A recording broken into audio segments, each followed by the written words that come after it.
ചാരു എന്റെ പെങ്ങളുടെ മകൾ. അവൾക്ക് എല്ലാവരും സ്നേഹിക്കാൻ മാത്രമേ അറിയൂ. പെയ്തൊഴിയാതെ എല്ലാ ദിവസവും വൈകുന്നേരം 6:30 നമ്മുടെ സ്വന്തം സൂര്യ ടിവിയിൽ.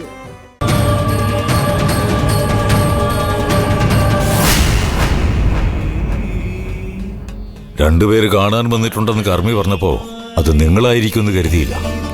തറവാട്ടിൽ പോയി കാണുമല്ലേ? പാർവതി കുഞ്ഞമ്മ മുത്തശ്ശിയും കൊണ്ട് ചെന്നൈക്ക് പോയെന്ന് ലളിതേച്ചി പറഞ്ഞു. എന്താ ഇത്ര പെട്ടെന്ന്? ഏട്ടത്തിയമ്മയെ സിംഗപ്പൂരിൽ ചികിത്സിക്കുന്ന ഡോക്ടർ തമിഴ്നാട്ടുകാരനാണ്. അദ്ദേഹം നാട്ടിൽ വന്നിട്ടുണ്ടെന്നറിഞ്ഞു പോയതാ. ചെക്കപ്പ് കഴിഞ്ഞ് തിരിച്ചു വരും. അല്ല, എത്ര ദിവസം എടുക്കും തിരിച്ചു വരാൻ? അത് പറയാൻ കഴിയില്ല. പാർവതിയുടെ ഭർത്താവും മകനും ചെന്നൈക്ക് വരാൻ സാധ്യതയുണ്ട്. അങ്ങനെയാണെങ്കിൽ ഇങ്ങോട്ടേക്കാണോ അങ്ങോട്ടേക്കാണോന്ന് അവര് തീരുമാനിക്കും. ഇതൊരു വലിയ ചതിയായി പോയല്ലോ തമ്പായങ്ങുന്ന്. പാർവതി കുഞ്ഞമ്മ പറഞ്ഞിട്ടാ അച്ഛനോട് ഞാൻ ആ സ്വർണം പണയം വെക്കേണ്ടെന്നും അതെല്ലാവർക്കും പങ്കുവെച്ചു കൊടുക്കാനും പറഞ്ഞത്. അത് തന്നെയാണപ്പോൾ ഈ ശരിയായ വഴി. അങ്ങനെ ചെയ്തതുകൊണ്ട് വലിയ നാശത്തിൽ നിന്ന് അനന്തനും കുടുംബവും രക്ഷപ്പെട്ടത്. അപ്പോ കുഞ്ഞമ്മ അമ്പിളിക്കൊടുത്ത് വാക്കോ? ഞങ്ങൾ വന്നത് കുഞ്ഞമ്മയായിട്ട് ആ കാര്യം സംസാരിക്കാനാ. അതിനെക്കുറിച്ച് എനിക്കൊന്നും അറിയില്ല. എന്തു വാക്കാ അമ്പിളി പാർവതി നിനക്ക് തന്നത്? എന്നോട് അവളൊന്നും പറഞ്ഞില്ലല്ലോ. എന്നോട് കുഞ്ഞമ്മ പറഞ്ഞത് ഞങ്ങൾക്ക് കിട്ടുന്ന സ്വർണമായിട്ട് ഇങ്ങോട്ട് വന്ന ഞങ്ങൾക്ക് ആവശ്യമുള്ള പണം കുഞ്ഞമ്മ തരാന്ന. രഘുവേട്ടന് എങ്ങനെയെങ്കിലും സ്വന്തമായിട്ടൊരു ബിസിനസ് തുടങ്ങാൻ കഴിയല്ലോ എന്ന് വിചാരിച്ച ഞാൻ കുഞ്ഞമ്മയുടെ വാക്ക് വിശ്വസിച്ച് എല്ലാത്തിനും സമ്മതം മൂളിയത്. പാർവതി ഒരു വാക്ക് പറഞ്ഞിട്ടുണ്ടെങ്കിൽ അവളത് പാലിച്ചിരിക്കും. അതിൽ സംശയമൊന്നും വേണ്ട. ഇതിപ്പോ അമ്മയുടെ ചികിത്സയുടെ കാര്യമായതുകൊണ്ടാവും ഭർത്താവും മകനും പെട്ടെന്ന് ചെല്ലാൻ പറഞ്ഞപ്പോ പോയത്. എന്നിട്ട് ഇപ്പൊ അങ്ങോട്ടേക്കാണോ ഇങ്ങോട്ടേക്കാണോ എന്ന് തീരുമാനമായില്ലെന്ന് തമ്പായി അങ്ങൊന്ന് പറഞ്ഞതോ? അല്ല, അതിനർത്ഥം കുഞ്ഞമ്മയും മുത്തശ്ശിയും ചിലപ്പോ അതുവഴി സിംഗപ്പൂരിലേക്ക് പോകുന്നല്ലേ? എന്നോട് അങ്ങനെയാ സൂചിപ്പിച്ചത്. ആ സമയത്ത് അമ്പിളിക്ക് തന്ന വാക്ക് പാർവതി മറന്നതാവും. അത് ഓർമ്മ വരുമ്പോ ഉറപ്പായും അവൾ തിരിച്ചു വരും. കുട്ടി, നീ ധൈര്യമായിട്ടിരിക്കെ. തമ്പായങ്ങുന്ന്, ഞങ്ങൾക്ക് ആകെയുള്ള ഒരു പ്രതീക്ഷ ഇത് മാത്രമാ. അച്ഛന്റെ തീരുമാനത്തെ പോലും അവഗണിച്ച ഞാൻ കുഞ്ഞമ്മയുടെ ഉപദേശം സ്വീകരിച്ചത്. അതിന്റെ പേരിൽ അച്ഛൻ ഞങ്ങളെ കൈവിട്ടതുപോലെ കുഞ്ഞമ്മയെ ഞങ്ങളെ കൈവിട്ട ഗതികിട്ട പ്രേതങ്ങളെ പോലെ ഞങ്ങൾ അലയേണ്ടി വരും. അമ്പിളി, മതി. സ്വന്തം അച്ഛനെ വിശ്വസിക്കാതെ ഇവിടെ വന്ന് കരഞ്ഞിട്ട് ഒരു കാര്യമില്ല.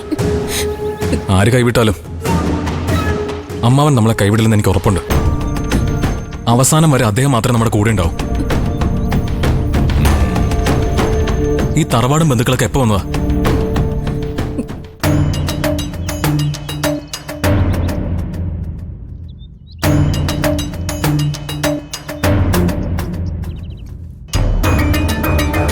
കല്യാശ്ശേരി തറവാട് നൂറ്റാണ്ടുകളായി ഇവിടെ തന്നെ ഉണ്ടിരിക്കും.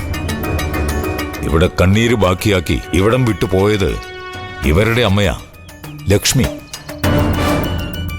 അവളെ കൊണ്ടുപോയത് അനന്തനും. ലക്ഷ്മിയുടെ മക്കളിപ്പോ അനുഭവിക്കുന്നത് അവരുടെ അച്ഛനും അമ്മയും പണ്ട് കല്യാശ്ശേരി തറവാടിനെ നോവിച്ചതിന്റെ ശിക്ഷയാ. പൂർവിക ശാപം പ്രാർത്ഥിച്ചും പ്രായശ്ചിത്തം ചെയ്തും മാറ്റിയെടുക്കണം. അതിനാദ്യം വേണ്ടത് ഈ കല്യാശ്ശേരി തറവാട്ടിലെ ആചാരങ്ങളെയും വിശ്വാസങ്ങളെയും മാനിക്കുക എന്നുള്ളതാ. എന്നാൽ നിങ്ങളിൽ ആർക്കും അതിലൊന്നും അല്ലല്ലോ താല്പര്യം. കല്യാശ്ശേരി തറവാട് വെട്ടിമുറിച്ച് അതിന്റെ പങ്ക് പറ്റാൻ മാത്രമാ.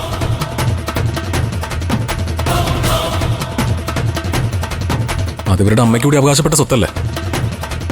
അതിവർ ആഗ്രഹിക്കുന്നതിൽ എന്താ തെറ്റ്? തറവാട്ടിൽ അംഗത്വമുണ്ടെങ്കിലല്ലേ അവകാശമുള്ളൂ. പടിയടച്ച് പിണ്ടം വെച്ചാൽ അപമൃത്യു സംഭവിച്ചതിന് തുല്യമാ. എന്നിട്ടും മുത്തശ്ശി പേരക്കുട്ടികളെ തിരിച്ചു വിളിച്ചത് അവർക്ക് തോന്നിയ ഔദാര്യം. ഔദാര്യത്തെ അവകാശമാക്കി മാറ്റാൻ നോക്കിയത് കൊണ്ടാ ഇപ്പൊ കോടതിയിൽ പോകേണ്ട അവസ്ഥ വന്നത്. ഇനി കോടതി തീരുമാനിക്കട്ടെ. അല്ല,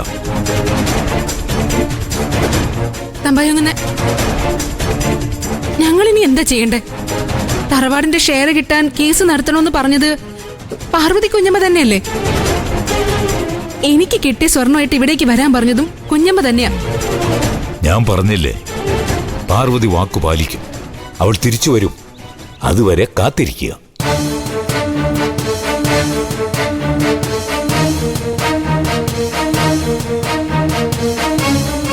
ഇതിലെന്തോ ചതി മുണക്കുന്നുണ്ട് അമ്പിളി.